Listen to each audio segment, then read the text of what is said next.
저는 믿음이 기도를 동반하는 이유라는 제목으로 말씀을 나누려고 합니다. 우리가 아무리 이 발전된 세상을 살고 있어도 사람의 능력으로는 뛰어넘을 수 없는 그런 고난들이 많이 있습니다. 생명을 잉태하고 출산하는 것도 자기 마음대로 되는 게 아니에요. 늙고 또 병들고 죽는 그 모든 과정이 어떻게 보면 굉장히 쉬운 것처럼 이해할 수 있을 것 같아요. 그렇죠? 그러나 그럼에도 불구하고 그 안에 이전보다 더 많은 고난, 고통을 사람들이 느끼고 있습니다. 저는 이런 문제에 직면한 사람들을 여러분이 다 직면했겠지만은 특별히 맞이할 이런 분들을 대할 때가 많았습니다. 왜냐하면 사람들이 아무런 말을 할 수 없을 때, 답이 없을 때 저에게 와서 당신이 목사니까 가서 좀 어떻게 말을 좀 해서 위로를 해주라는 거예요. 제가 군대에 있을 때인데 한 번은 사형제 중에 막내가 군에 왔다가 사고로 죽었어요. 근데 그 형제들이나 그 부모들의 그 슬퍼하는 모습이 보통 사람들이 감당할 수 있는 정도가 아니에요. 그러니까 저보고 가서 좀 어떻게 좀 이렇게 위로를 해주라는 거예요. 그래 떠밀려서 이제 가서 그분들을 데리고 그 죽어있는 병사의 시신 앞으로 그들을 인도해 가는데 목사라고 해서 무슨 답이 있겠습니까? 아무런 할 말이 없어요. 근데 이런 상황들이 저도 한두 번 겪은 게 아니죠. 어떤 때는 암으로 투병하다가 죽는 경우도 수없이 많고 아이를 먼저 앞세우는 그런 부모들을 만났을 때 정말 어떻게 거기서 무슨 말을 무슨 말이 그들에게 위로가 되겠으며 그들이 그런 것들을 이해할 수 있겠습니까? 근데 이 많은 상황을 제가 경험하면서도 저는 여전히 이 답할 수 없는 모든 일에 대해서 하나님이 주장하고 계시다 하는 것을 저는 믿고 있습니다. 그런 저에 대해서 세상 사람은 하나님이 어떻게 그럴 수 있느냐 이렇게 말할 수 있어요. 응? 그러고 나서 이건 하나님은 안 계셔. 우리가 이해할 수 없는 이런 상황, 이건 다 재수가 나빠서 우연히 이런 일이 일어난 거다. 그러니까 그냥 이걸 삭해야 된다. 이런 분들이 많습니다. 그런데 저는 그 어떤 아픔도 우리가 상상할 수 있는 것을 넘어서는 그런 고통도 예수님을 통해서 하나님의 은혜가 주어질 때 그 은혜로 말미암아서 사람의 모든 아픔이 치료되고 회복된다는 것을 저는 믿습니다.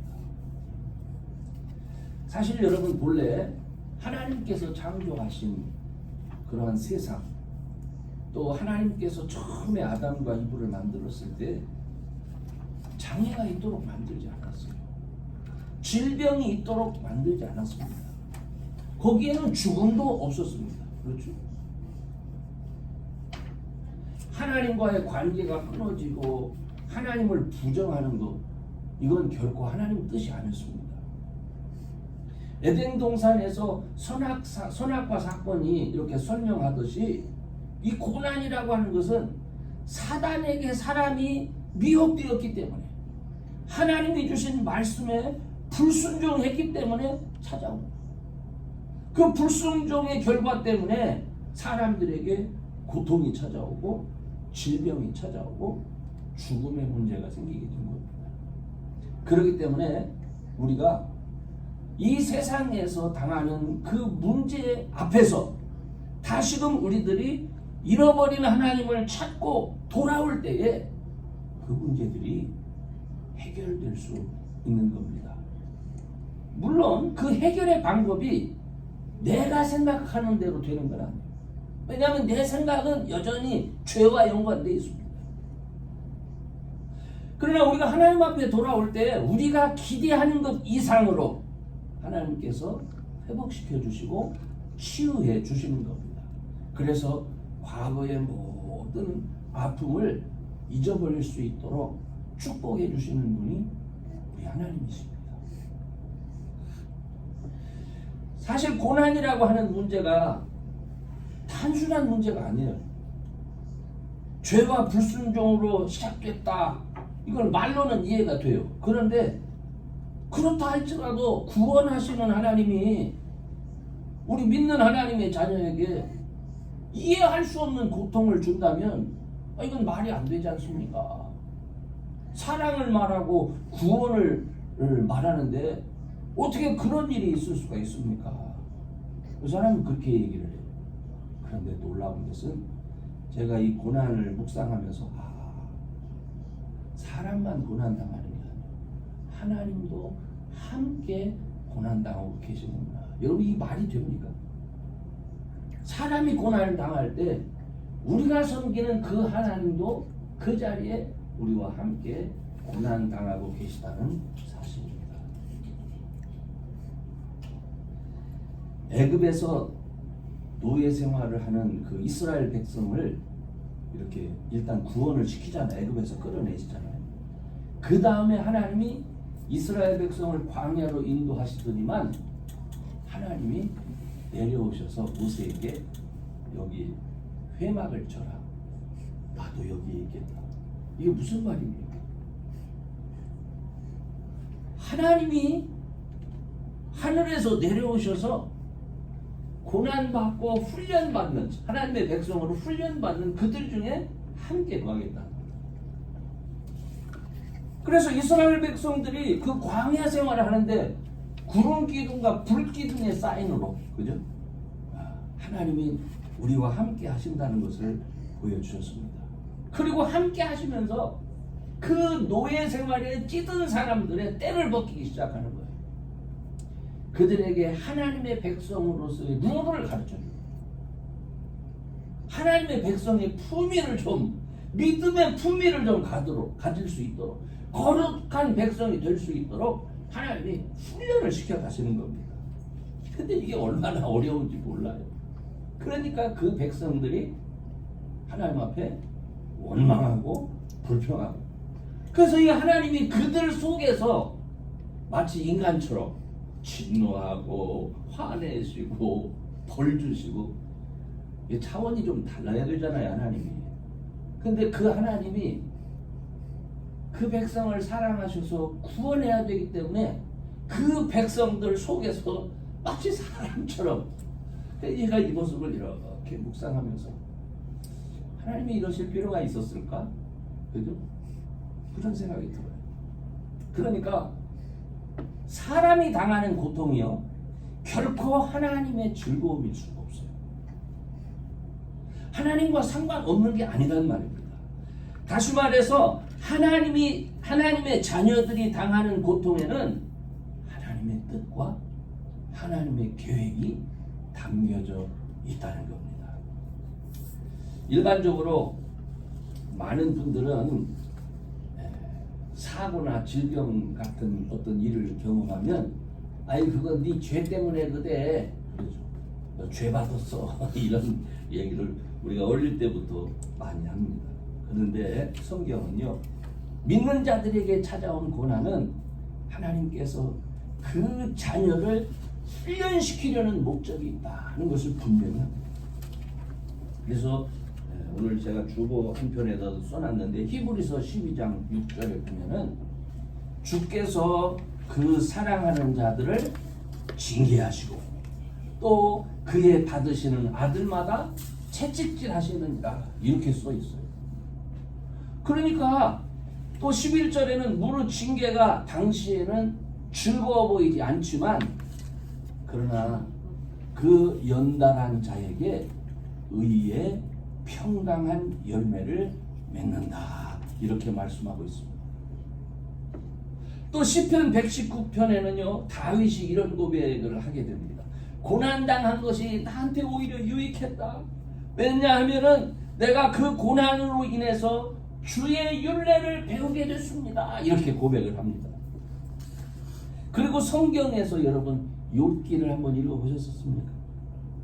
욥기는요 사람이 당하는 고난에 대해서 너희들은 함부로 왜 그가 고난을 당하는지 말하지 말라 그 얘기요.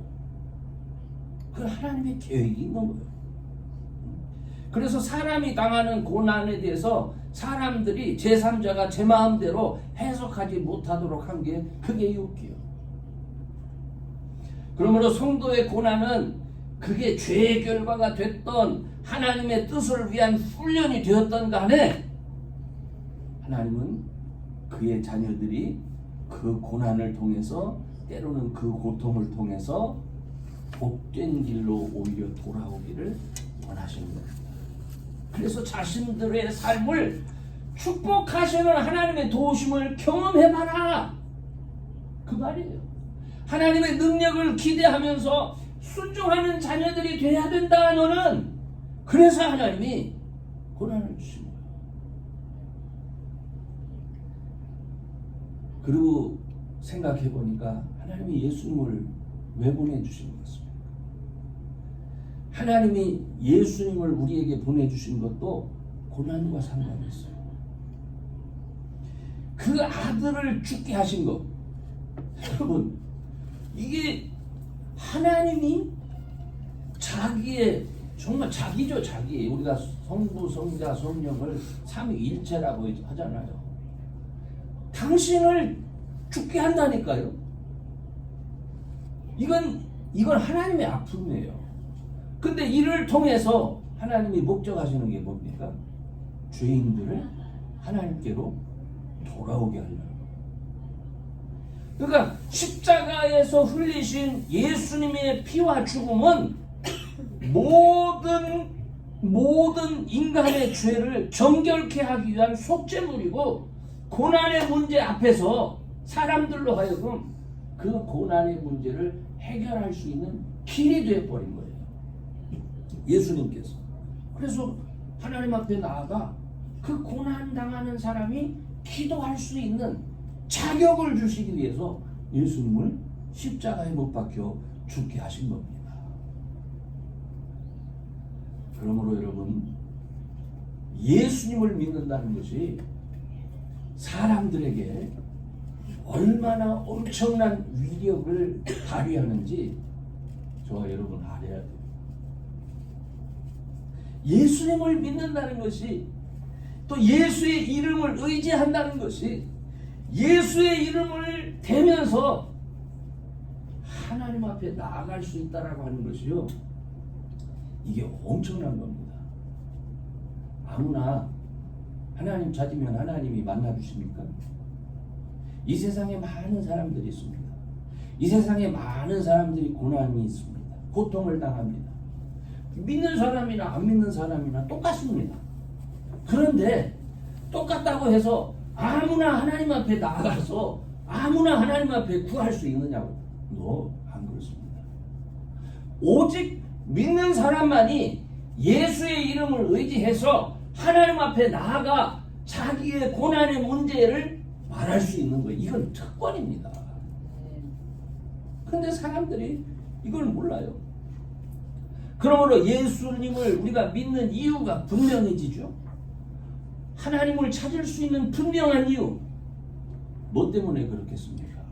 놀랍게도 우리가 당하는 아픔, 우리가 당하는 고난 때문에 사람은 하나님 앞에 나아갈 수 있는 거예요. 제가 가만히 생각을 해보니까 우리가 잘 나갈 때 하나님 찾습니까? 인간은 참 정말 하나님을 멀어져 가려고만 하지 하나님 앞에 돌아오려고 하지 않는 아주 근성이 있어요. 근성이. 좋으면 하나님 찾지 않습니다. 예수님 때에도 예수님 앞에 오는 사람들은 전부 가난한 사람, 질병으로 인해서 고통받는 사람, 나면서부터 안진뱅이 됐던 사람, 눈을 뜨지 못한 사람, 그죠? 문둥병자들, 이런 사람만 주님을 찾아오는 거예요. 왜? 그들이 당하는 그 고난 때문에 하나님이 아니시면 내 문제를 해결할 수 없다고 그들 스스로도 생각하기 때문에 그 고난 때문에 그들이 예수님 앞에 나오는 겁니다. 예수님을 믿기 이전에는요, 사람들은 고난을 받으면서도 내가 왜 아담과 이브가 진 죄 때문에 내가 벌을 받아야 돼? 이런 마음을 갖고 있어요. 그래서 이런 얘기를 하면, 전도를 하면서 우리는 다 죄인입니다 하면, 뭔 소리요? 내가 무슨 죄인이야? 이렇게 얘기해요. 예수 믿으려면 이거 믿으라. 그래, 차라리 나를 믿어라 이거죠. 그렇게 사람들이 얘기를 합니다. 그러나 그런 사람은 고난의 이유를 모릅니다. 왜 자기가 고난받고 왜 자기가 고통스러워야 되는지를 모릅니다. 그러니까 그런 사람들은 절망이 끝이요, 낙심이 끝이요, 정말 재수 참 없다. 그러나 믿는 사람은 그렇지 않습니다. 믿는 사람은 이 고난으로부터 우리를 자유케 하시려고 이 땅에 오셔서 나를 위해 십자가에 달리신 예수님이 있다라는 것을 압니다. 그렇기 때문에 고난당할 때에 하나님, 내가 지금 고난을 당하기는 하는데 이 이유를 모르겠습니다. 까닭이라도 알려주셔야 되는 거 아닙니까? 라고 말하면서 하나님 앞에 나아갈 수 있는 거예요. 그리고 그 정도로 끝나는 게 아니라, 하나님, 내가 이제 알았습니다. 내가 잘못했으니까 나 고쳐주세요. 그리고 하나님이 나 고쳐주시면 내가 앞으로 남은 삶 이렇게 살겠습니다. 이렇게 기도할 수가 있는 거예요. 그죠? 그러면서 사람이, 믿는 사람의 고난은 그로 하여금 하나님 앞에 나아갈 수 있게 하고 그로 하여금 하나님과의 관계를 회복시키도록 그렇게 만들어 주는 겁니다. 이렇게 우리가 할 수 있는 이유가 뭡니까? 하나님이 늘 먼저 찾아오셔서 우리들에게 우리 문제를 해결해 주시겠다고 늘 약속하셨기 때문에 그렇습니다. 이게요, 예수님만 그렇게 하신 게 아니에요. 여러분, 구약 성경에 보면은 야곱이 알죠? 형 에서를 피해서 도망갑니다. 어떤 사람들은 결혼도 못한 야곱이 도망갈 때 이미 나이가 70이라고 말하는 사람이 있어요. 정말 소망이 없어요. 내가 언제 여기를 다시 돌아올 수 있을까? 기가 막힌 거예요. 그런데 그때, 그러니까 야외에서 돌베개, 돌을 하나 베개로 삼고 이렇게 누워 있는데 하나님이 나타나요. 그 베델에서. 그 야곱이 깜짝 놀라는 거예요. 근데 하나님께서 그 야곱에게 먼저, 야곱아, 난 네 아버지 아브라함의 하나님, 네 아버지 이삭의 하나님이다. 그들이 섬기는 하나님이다. 그렇게 당신을 딱 얘기를 하더니만, 내가 너를 그 아버지 아브라함과 이삭에게 약속한 대로 내가 너를 축복할 거야. 내가 다시 너를 이곳으로 돌아오게 할 거야. 아니, 지금 70이 넘어서 빈털터리로 형 에서에게 도망가는 사람한테 하나님이 나타나셔서 그런 말씀하시면 그게 믿어지겠습니까? 안 믿어지는 거죠. 그러니까 야곱이 뭐라고 하냐면, 좋습니다 하나님, 약속 하나 하죠. 저하고 그럼 약속하시죠. 만약에 하나님이 정말 약속을 그렇게 해주신다면, 내가 지금 이렇게 가는데 나로 하여금 다시 이곳에 돌아오게 해주신다면 내가 이곳을 하나님의 집이라, 하나님 만났으니까 베델이라 이름하고 내가 그동안 벌은 10분의 1을 내가 하나님 앞에 드리겠습니다 하면서 뭐를 해? 맹세를 하는 거예요, 이 야곱이. 그리고 나서 다시금 형 라반의 집으로 가가지고, 형이라네, 삼촌, 21년간, 그죠? 죽게 고생을 하고 실제로 돌아옵니다. 두 아내와 자녀들과 많은 양떼들을 거리고, 그리고 여기를 돌아와요. 그래서 이곳에 단을 쌓고 하나님 앞에 10분의 1을 드린 그 사건이 성경 속에 나오죠. 그러니까 결국 뭐예요? 그의 아픔과 그의 고난 속에서 그는 하나님을 만났잖아요. 그리고 하나님이 하신 약속을 의지하게 됐잖아요. 그리고 그 약속이 이루어지는 것을 경험했잖아요. 그것이 야곱의 믿음이 된 거예요. 하나님이 정말 나를 택해 주셨고 나와 함께 하셨구나. 이게 믿음인 겁니다. 사무엘의 어머니 한나도 마찬가지죠. 그죠? 아이를 가질 수가 없어요. 남편 엘가나 사이에서 두 아내가 있어요. 이 분인나라고 하는, 뭐라고 얘기를 해야 되나, 같은 어쨌든 저긴데 그 두 사람인데 이 분인나는 자녀들이 많아요. 근데 자기는 자녀가 없어요. 물론 남편 엘가나가 자기한테 아주 잘해줘요. 사랑. 그런데 이게 아이가 없다는 게 이렇게 고통스러운지 모르는 거예요. 그 더군다나 또 분인나가 애들이 많다는 이유로 위세를 떠는데 도저히 눈뜨고는 맞을 수가 없어요. 그래서 성경 표현으로는 아예 대적이라고 써 있어요. 한나의 대적 분인나. 얼마나 괴로우면. 그러니까 이 괴로움이 한나로 하여금 그냥 절망하게 하고 낙심하게 하는 걸로 끝나는 게 아니에요. 다행히도 남편 엘가나가 레위 사람이에요. 그래서 매년 하나님의 성소에 올라가서 하나님 앞에 예배를 드리는 거예요. 이걸 봤기 때문에 이 한나가 하나님 앞에, 내 남편이 섬기는 하나님 앞에 내가 매달려야 되겠다. 그래가지고 남편이 올라갈 때마다 같이 가가지고 거의 실성한 사람처럼 막 울면서, 그 당시 엘리 제사장 눈으로 볼 때는 좀 술 먹고서 취한 여인 같은 그런 모습이 보였다. 되게 간절하게 기도를. 그런데 그 기도에 하나님이 응답하셨잖아요. 만약에 고난이 없었다면 그 한나가 하나님 찾았겠습니까? 매달렸겠습니까? 그 이후에 성경 속에 사무엘상 2장에 보면 이 한나가 하나님에 대해서 고백을 하는데, 정말 성경 속에 어떤 여인이 그 정도로 깊은 하나님에 대한 이해를 갖고 고백을 하겠습니까? 죽이기도 하시고 살리시기도 하시고 가난한 자를 부욕해 하시기도, 높은 자를 내리기도 하시고 또 낮은 사람을 위로 높이기도 하시는 하나님. 엄청난 고백을 이 한나가 하는 것을 볼 수가 있습니다. 고난이 그를 그렇게 만들었던 거예요. 우리가 지난주에 선지자 요나도 얘기를 했지만 불순종하니까, 불순종해가지고 하나님께서 가라고 하는 쪽 반대 방향으로 내려가가지고 배를 타고 타시스로 가잖아요. 그때 하나님이 또 그에게 뭐를 내려줘? 고난을 내려주잖아요. 풍랑을 불게 해가지고 막 하니까 결국은 뱃사람이 요나를 바다에 던지게 하잖아요. 그게 끝이 아니잖아요.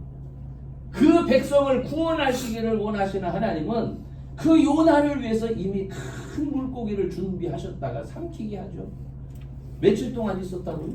예수님처럼 3일 동안. 근데 이 3일이 정말 거반 죽은 거죠. 그러니까 그 안에서 그 고난 당할 때 요나가 하나님을 알잖아요. 누구를 찾습니까? 하나님을 찾습니다. 하나님 정말 잘못했습니다. 한 번만 살려주시면 내가 하나님 원하시는 대로 하겠습니다. 이러지 않았겠어요? 그러니까 3일 동안 간절히 기도하다가 결국 이 속에 이 물고기가 그냥, 요나가 그냥 기도했겠습니까? 잡아 뜯어가면서 기도했겠지. 아마 복통이 일어나서, 성경에 그 말 없습니다. 제 생각에 토한 거요. 그 토해가지고 결국 거기서 이제 요나가 일을 했다. 저는요 이런 말씀들을 이렇게 보면서, 그래 맞다. 하나님은 자기의 택하신 그 자녀들의 삶 속에서 다양한 방법으로 역사를 하시고 다양한 방법으로 뜻을 이루어 가시는구나. 그래서 함부로 왜 그러는지, 왜 그가 고통을 당하는지 저는 알 수가 없어요. 그죠? 근데 한 가지 분명한 것은 그 자녀를 향한 하나님의 사랑이 그를 그렇게 하고 있구나 하는 것에 대해서는 제가 분명히 알고 있습니다. 아멘. 그러므로 여러분, 우리들에게 찾아오는 고난에 대해서 이것이 하나님을 찾아 나서는 그러한 동기가 꼭 될 수 있기를 바랍니다. 어려움이 있을 때 에이 세상 사람처럼이 아니라 그 어려움 때문에 오히려 하나님 앞에 나아가고 부르짖게 되고 주님을 만나는 그런 분들이 꼭 되시기를 주의 이름으로 축원합니다. 아멘. 저는 제가 목사로서 40년 이상을 살아왔어요. 저는요 부족하지만 많은 고난이 왜 없었겠습니까? 그렇지만은 하나님의 손길이 저와 우리 가정 안에 어떤 돌보심으로 어떤 축복하심으로 지금까지 인도하셨는가를 확인할 수가 있어요. 이따금 사람들이 어떤 스트레스를 받고 있는지를 저한테 얘기를 합니다. 그 말을 들으면 저도 안타깝죠. 얼마나 힘들면 저러나. 그러나 저는요, 그들의 아픔이나 그들의 고난 속에 하나님의 눈과 하나님의 손길이 있음을 저는 믿습니다. 하나님은 저를 사랑하시는구나. 저는 그들이 그 사실을 좀 빨리 깨닫고 하나님을 바라보면서 입술을 열어서 주의 도우심을 구하는 그런 사람이 되기를 소원합니다. 그리고 그 간절한 기도 속에서 하나님의 구원하심과 또 높이심을 어떤 방법으로든지 그들이 깨닫게 되기를 원합니다. 사실 그들이 그런 스트레스를 말할 때에 제가 하나님 다 아셔. 하나님이 구원하실 거야. 이렇게 말하면 짜증을 냅니다. 특별히 우리 자녀들도 마찬가지예요. 어떤 때 자기의 스트레스를 그 문제를 막 말합니다. 그런데 그때에 하나님이 다 하신다 이러면은 정말 우리 아빠는 정서적으로 문제가 있어. 공감을 못하는 공감. 그렇죠? 그러나 여러분 그게 아니에요. 분야는 다르지만 제가 목사로서 40년 동안 교회 안에 있었는데 얼마나 많은 아픔과 눈물이 있었겠습니까? 저는 군대 생활도 10년을 했는데 미움을 받아서 쫓겨나기까지 했었어요. 쫓겨나기까지. 근데 그 아픔과 눈물의 시간을 지내면서 지금 깨닫는 게 있습니다. 나라는 사람이 하나님의 은혜와 그분의 사랑을 깨닫기까지 이렇게 긴 시간이 필요했습니다. 이제야 제가 하나님이 이렇게 축복하셨구나 하는 것을 조금 알 것 같아요. 조금 알 것 같아요. 여러분, 고난 없는 인생은 없습니다. 전도서에서 그래서 하나님은 형통한 날과 곤고한 날을 병행해서 우리의 삶 가운데 이렇게 짜놓으셨다. 이런 말씀이 있어요. 응? 형통한 날과 곤고한 날.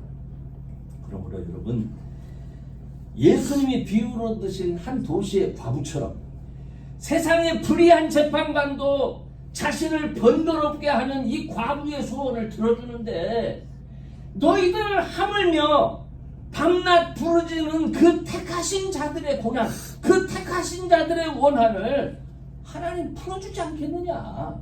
이게 누가 한 말이에요? 이게 예수님이 하신 말씀입니다. 이 말씀을 기억하면서 여러분 고난당할 때, 아픔이 있을 때, 어려움이 있을 때 기도할 수 있기를 바랍니다. 아멘. 자주 고난, 하나님 나 이거 힘들어요. 이거 토해서요. 그러면서 기도하세요. 이런 믿음의 기도가 여러분으로 하여금 하나님을 더 많이 경험토록 하고 더 깊은 믿음의 사람이 되도록 만들어 주실 줄로 믿습니다. 그래서 여러분 우리가 하나님 앞에 나올 때마다 다시 만난 주님으로 인하여 감사하고 영광 돌릴 수 있는 그런 저와 여러분 꼭 될 수 있기를 주의 이름으로 축원합니다.